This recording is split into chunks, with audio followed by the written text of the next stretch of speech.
pris le temps nécessaire pour participer à cette rencontre qui devrait être des plus intéressantes. L'identité numérique aujourd'hui est partie intégrante de notre vie, de nos réseaux sociaux. On n'a pas besoin de nommer les exemples qu'on a eus dans les médias dernièrement où les enjeux sont devenus plus qu'importants. Naturellement, aujourd'hui, on est fiers d'accueillir Pierre Robert, directeur général au Laboratoire d'identité numérique du Canada, et M. Stéphane Marois, directeur aux investissements du Fonds de solidarité FTQ. M. Marois aura l'occasion de présenter un peu plus tard M. Roberge. Comme je le mentionnais, M. Marois est directeur aux investissements. Il s'est joint au Fonds de solidarité FTQ en 2007.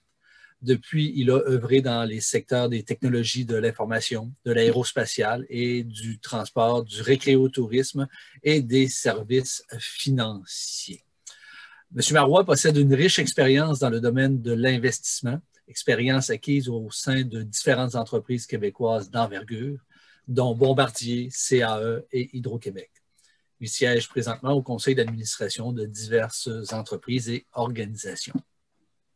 Possédant une maîtrise en administration des affaires de l'Université McGill, M. Marois est aussi membre de l'Ordre des CPA du Québec. Il a également suivi des formations spécialisées sur les valeurs mobilières, les fonds d'investissement et la gouvernance. M. Marois, directeur aux investissements du Fonds de solidarité FTQ, bienvenue, à vous la parole.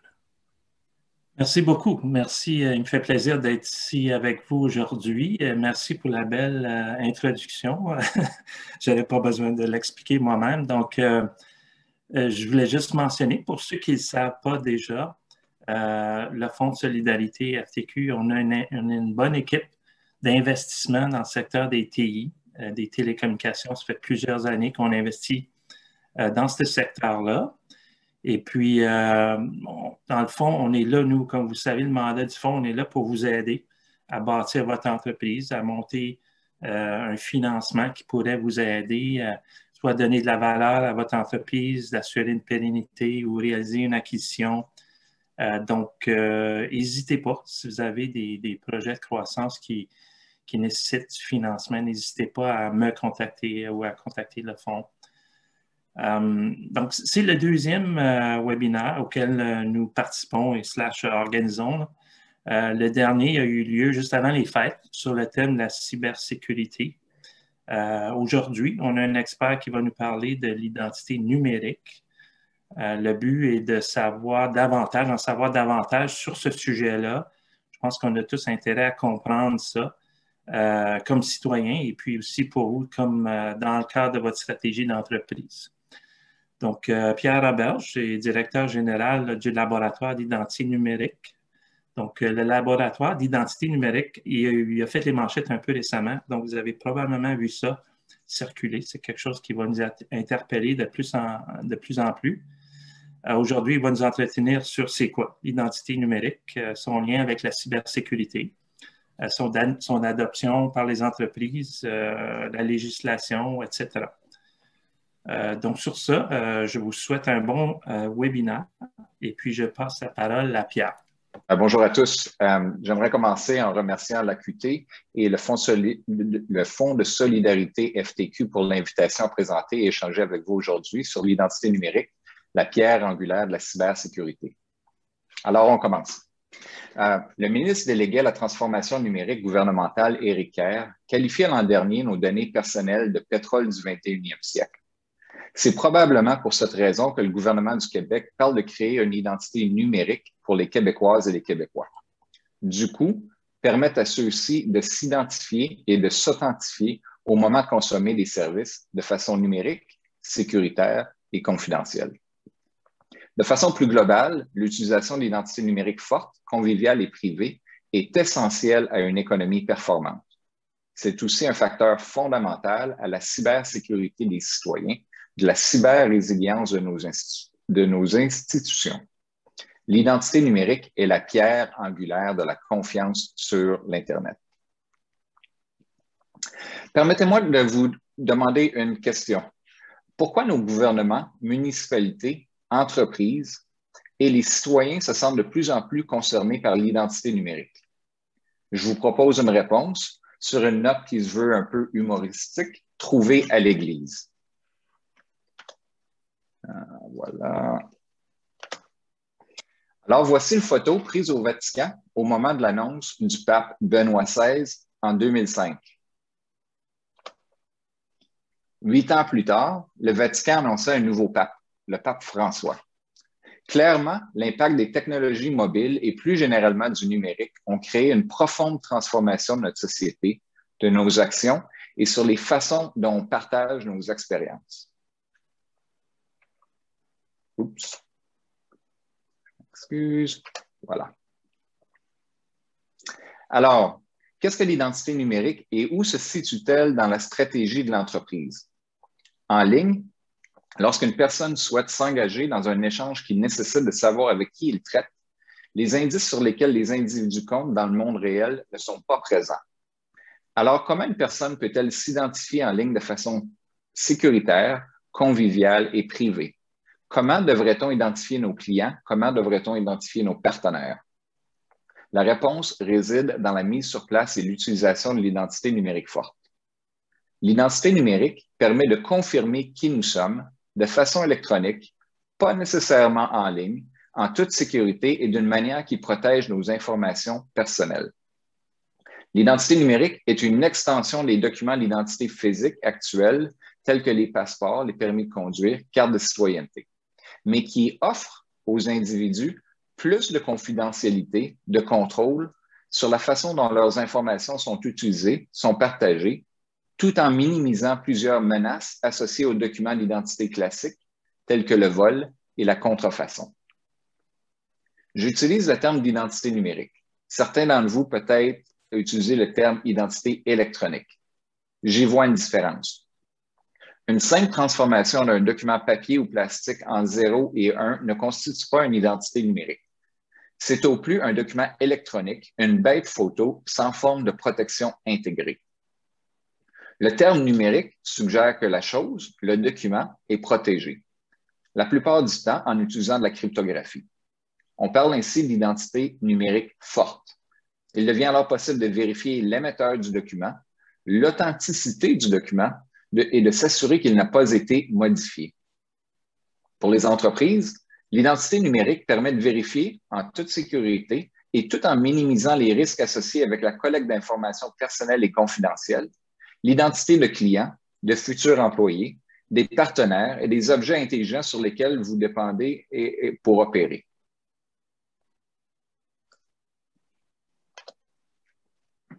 Petite pause. Alors, sur quelle base peut-on affirmer que l'identité numérique est la pierre angulaire de la cybersécurité et de la cyber-résilience des entreprises? Depuis que nos agences gouvernementales et nos entreprises sont connectées à Internet, les cyberactivités de nos organismes se sont concentrées sur la protection des informations, des opérations et des actifs contre les intrusions et les cybermenaces. Bien que cette orientation axée sur la sécurité ait eu des effets bénéfiques, le paysage des cybermenaces évolue à une vitesse accélérée, dans un paysage en expansion et de plus en plus complexe. Nos entreprises, nos agences municipales et gouvernementales ne peuvent simplement pas suivre le rythme. Nous devons reconnaître que la cybersécurité absolue est absolument impossible. La question n'est pas de savoir si nos défenses seront violées, mais quand elles le seront. Alors que la cybersécurité se concentre sur la protection des systèmes informatiques contre les dommages ou vols de matériel, de logiciels ou de leurs données électroniques, des perturbations, les mauvaises orientations de services, la cyber-résilience fait référence à la capacité d'une entreprise, d'une entité à fournir en permanence le résultat escompté malgré les cyber-événements indésirables.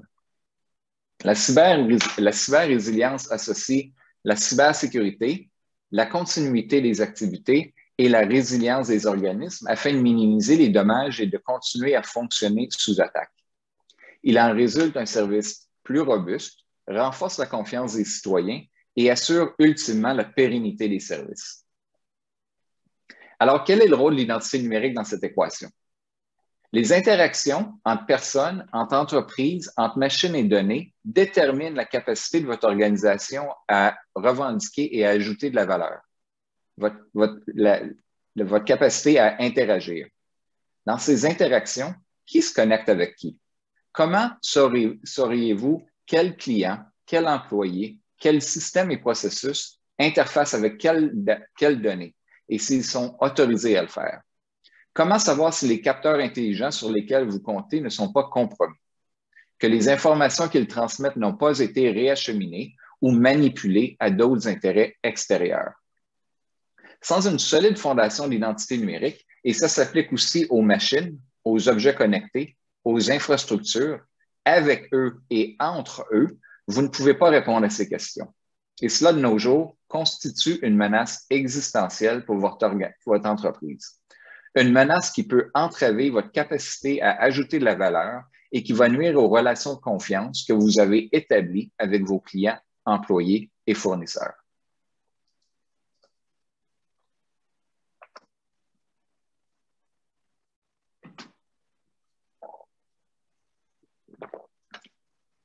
L'identité numérique forte. L'identité numérique touche un très grand nombre de nos activités dans plusieurs sphères de services. Notre identité, numérique ou non, est composée d'un ensemble d'attributs ou déclarations que l'on fait sur soi-même ou à propos d'une autre personne. Ces déclarations se retrouvent souvent groupées et présentées sous la forme d'un justificatif ou d'une attestation. Pensez à un permis de conduire. Les attestations peuvent faire l'objet d'une évaluation par la partie dépendante de celle-ci. C'est ici qu'on parle de l'authentification. À la base, comme citoyen, j'ai une identité légale. On parle parfois d'identité fondamentale. Je m'appelle Pierre-Antoine Roberge. Je suis né au mois de décembre à Montréal. Au Canada, ce sont les provinces et les territoires qui ont la responsabilité d'ancrer l'identité d'un individu où il est né. Le fédéral prend en charge les individus nés en dehors du pays. La plupart du temps, on utilise nos attestations sans même l'attacher à notre nom. J'ai un emploi, j'ai une bonne cote de crédit, je suis propriétaire de ma résidence. Le gouvernement n'émet aucune de ces attestations. C'est le secteur privé qui le fait. Les organisations des secteurs publics et privés façonnent notre identité, notre capacité à interagir, notre capacité à fournir ou recevoir des services. L'identité numérique permet de faire des choses que nos cartes et nos passeports sont incapables de faire. Par exemple, si je veux prouver que j'ai l'âge légal, il n'y a aucune raison pourquoi je devrais divulguer l'endroit où je demeure ou la couleur de mes yeux.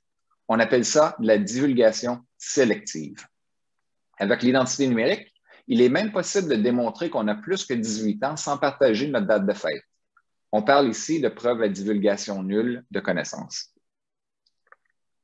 L'utilisation de l'identité numérique s'aligne avec la Charte canadienne du numérique et les nouvelles législations de protection des informations personnelles du Québec et du Canada. À très haut niveau, la législation canadienne, avec le projet de loi C11, et la législation québécoise, avec le projet de loi 64, vont exiger, par exemple, exiger des entreprises d'avoir des programmes de gestion de la confidentialité plus robustes, de moderniser la prise de consentement, en outre en permettant à un individu de donner, revoir, modifier ou annuler son consentement, de permettre à l'usager d'accéder, de mettre à jour ou d'effacer leurs informations personnelles, d'avoir un certain droit de regard sur la façon dont leurs informations personnelles sont utilisées et partagées.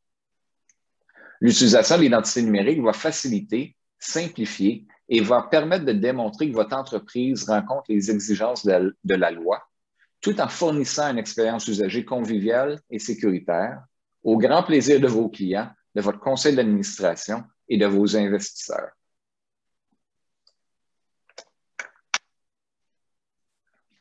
Quelles relations entretiennent les entreprises avec l'identité numérique? Les solutions d'identité numérique sont un élément important d'une économie moderne, forte et sûre. Plusieurs groupes et cabinets conseils estiment d'ailleurs qu'une croissance du PIB de 3 à 6 % est possible avec l'utilisation de l'identité numérique. Cela représente de 11 à 22 milliards de dollars au Québec uniquement. Cette croissance possible se retrouve dans plusieurs processus d'affaires existants. Par exemple, nos entreprises ont recours à l'identité de façon générale pour identifier un nouveau client dans le cadre du processus de recrutement d'un nouvel employé, de confirmation de leurs compétences ou d'assurance, de démonstration de qualification. L'entreprise elle-même pourrait avoir à démontrer qu'elle détient les permis appropriés, que ses employés sont qualifiés, qu'ils sont jugés ou non travailleurs essentiels, que l'organisation est profitable, que les actionnaires majoritaires sont canadiens, etc.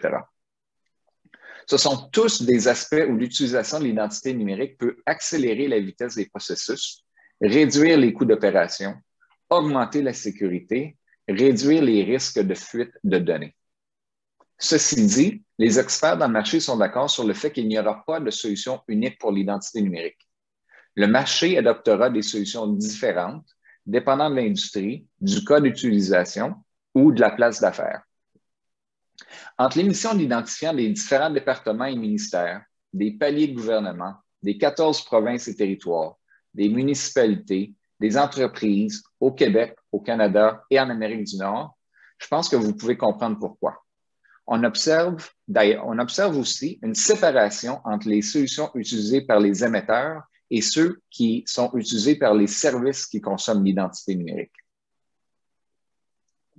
Pour ceux d'entre vous qui pensez à adopter l'identité numérique dans le cadre de votre transformation numérique, j'ai un conseil à partager. Gardez l'usager au centre de vos décisions, de vos processus. Il est possible de garder l'usager au centre en favorisant l'interopérabilité technique des solutions de l'identité numérique.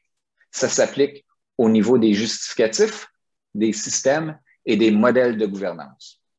Par exemple, donnez du contrôle à vos usagers. Le contrôle des données favorise un engagement plus profond avec l'entreprise. La vitesse, les processus lents sont un obstacle à l'adoption. Sécurité, assurer la protection des données lorsqu'elles sont saisies en transit ou au repos. Confiance, tous doivent être conscients des risques potentiels. Transparence, quelle information est requise? Quel est l'échange de valeur pour cette information? Tous les parties doivent comprendre les conséquences de leur échange. Pour ceux d'entre vous qui sont plus orientés vers les aspects de recherche et développement, l'identité numérique a déjà commencé à prendre forme. Elle inclut les attestations numériques, les systèmes ou services liés à l'identité, tels que l'identification, l'émission, la vérification et parfois les portefeuilles numériques. Et finalement, troisièmement, les modèles de gouvernance. On retrouve déjà une base de normes, de standards et une évaluation rapide des améliorations de l'état de l'art. J'en parlerai un peu dans quelques minutes. Bien que le laboratoire d'identité numérique soit un acteur neutre de l'industrie, je me permets de partager avec vous que nous voyons un intérêt important et grandissant du secteur public pour les piles technologiques suivantes. Hyperledger ND pour la chaîne des blocs, les attestations en format W3C Verifiable Credential, au codage JSON LD et aux signatures électroniques en format BBS+. Il est important de garder en tête que l'identité numérique, c'est une histoire sociétale. C'est-à-dire qu'on doit être capable de s'identifier avec une personne ou une organisation avec qui on n'a aucune relation légale, avec qui notre émetteur d'identité lui-même n'a probablement pas non plus de relation légale. Pour répondre à cette impasse, nous devons participer à la mise en œuvre et au déploiement d'un cadre de confiance. Le Conseil canadien de l'identité et de l'authentification numérique, ou le DIAC en anglais, travaille sur un tel programme de gouvernance. Le cadre de confiance pan-canadien, il travaille sur le cadre de confiance pan-canadien afin d'appuyer la confiance numérique pour les secteurs publics et privés.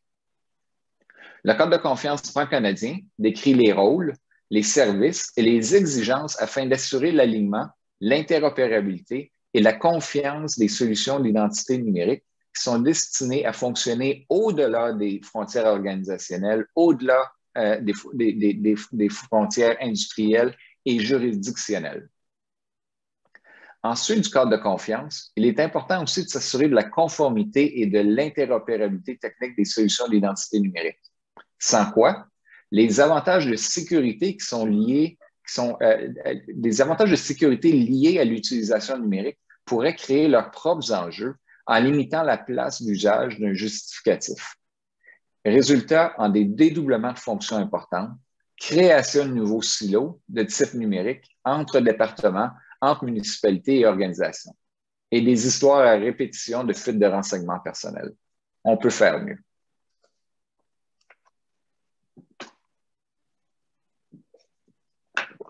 Ça va bien. Alors, qu'est-ce que les entreprises peuvent ou doivent faire en ce qui a trait à l'identité numérique? Le monde numérique est sur le point de franchir une nouvelle étape de son évolution. L'enjeu ne concernera plus uniquement les citoyens, il concernera également leurs appareils, les entreprises avec qui ils font affaire, pour qui ils travaillent, les infrastructures et les processus. Les clients de demain ne prendront pas toutes les décisions eux-mêmes. Au lieu de cela, ils délègueront de plus en plus ces interactions à des machines intelligentes, à des objets connectés, autorisant les agents d'intelligence artificielle à interagir avec vous et à faire le gros du travail pour eux. En parallèle, nos systèmes traiteront les informations qu'ils reçoivent de manière radicalement différente. Alors que vous passez à l'apprentissage automatique et à la prise de décision en temps réel, afin de ravir vos clients avec une vitesse et une efficacité accrues, vous ne pourrez plus compter sur l'instinct humain de vos employés pour aider à repérer les données qui semblent incongrues. Votre couche d'identité numérique va devenir l'un des instruments les plus importants de votre boîte à outils de cyber-résilience et la base sur laquelle le monde de demain sera construit. Tout comme les organisations du secteur public, nos entreprises vont devoir savoir, sans l'ombre d'un doute, quels utilisateurs, systèmes, processus et appareils sont réels, quelles données sont authentiques et lesquelles sont suspectes. Votre entreprise aura besoin d'une infrastructure fiable pour vérifier ses identités, autoriser les connexions réelles et rejeter automatiquement tout ce qui ne correspond pas aux paramètres de sécurité prédéterminés. Nous pouvons conclure que pour accélérer et compléter votre transformation numérique, pour garder le client au centre de vos décisions, de votre infrastructure intelligente, de votre stratégie de cybersécurité, de cyber-résilience, l'adoption d'identifiants numériques forts, confidentiels et interopérables est essentielle. Si nos données personnelles sont effectivement le pétrole du 21e siècle, l'adoption de l'identité numérique assurera la protection, le contrôle, la pérennité, la mise en valeur de nos recherches, de nos richesses individuelles. Alors maintenant, permettez-moi brièvement de faire une courte introduction sur le laboratoire d'identité numérique. Nous sommes basés au Québec et existons pour accompagner les organisations comme les vôtres à découvrir, expérimenter, utiliser les solutions et composants liés à l'identité numérique. Le laboratoire est une entité indépendante à but non lucratif qui se consacre à faire progresser la confiance numérique en réduisant les obstacles technologiques à l'adoption de l'identité numérique. Le laboratoire préconise la conformité technique et l'interopérabilité des solutions d'identité numérique centrées sur l'utilisateur. Le laboratoire n'est pas un incubateur, on ne développe pas et on ne vend pas de solutions d'identité numérique. Le laboratoire fournit une infrastructure technologique neutre de services au secteur public et privé, aux fournisseurs et aux utilisateurs. Nous sommes déjà impliqués dans plusieurs projets avec des clients des secteurs publics et privés. Nous facilitons l'innovation par l'expérimentation, les tests de conformité et d'interopérabilité des diverses solutions ou composants des services liés à l'identité numérique. Et finalement, la validation du suivi des meilleures pratiques et des mécanismes de protection de la vie privée et des renseignements personnels. Merci beaucoup. Ça conclut ma présentation.